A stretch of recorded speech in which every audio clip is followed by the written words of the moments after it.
Hey guys, MJ23 Bama coming to you again. Just going to shoot a quick little video of these stainless steel door sills I had installed, or should I say I installed. I'll make a quick suggestion.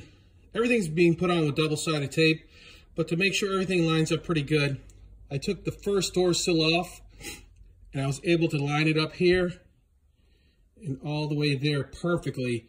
Put the door sill back on. And then the second piece, I was able to line up the A's to make sure it looked good. As you can see, they lined up perfect. It's pretty simple install. Then, let me show you guys the back one.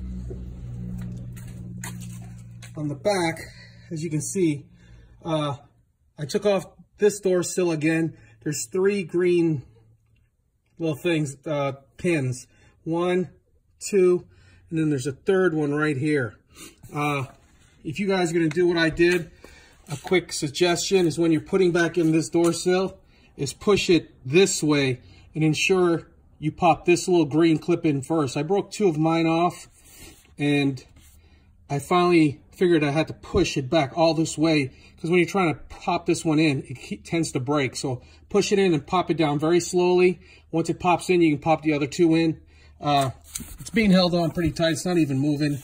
And then you can line up the second one.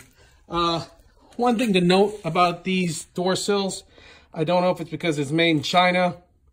As you can see the little Asian writing. Hope it doesn't say sucker. Hopefully it says accord in Japanese or Asian, whatever type writing that is. I think I got it from China, so hopefully it says accord.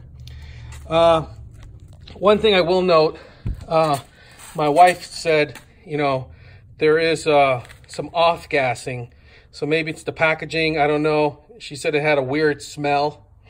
The plastic that it came in, maybe it had some off-gassing. So I'm in the garage now though, but when it was in the house, my wife said she can smell a little off-gassing if you guys are familiar with VOCs. So may want to do it in a ventilated area. I don't really smell it. She does. Maybe a hint when I'm taking off the plastic that's adhering to it. I like it. Looks pretty good, I think. Kind of contrasts with the white car that I have. I kind of like it. If you guys like this video, hit that thumbs up, notification button, and more videos to follow.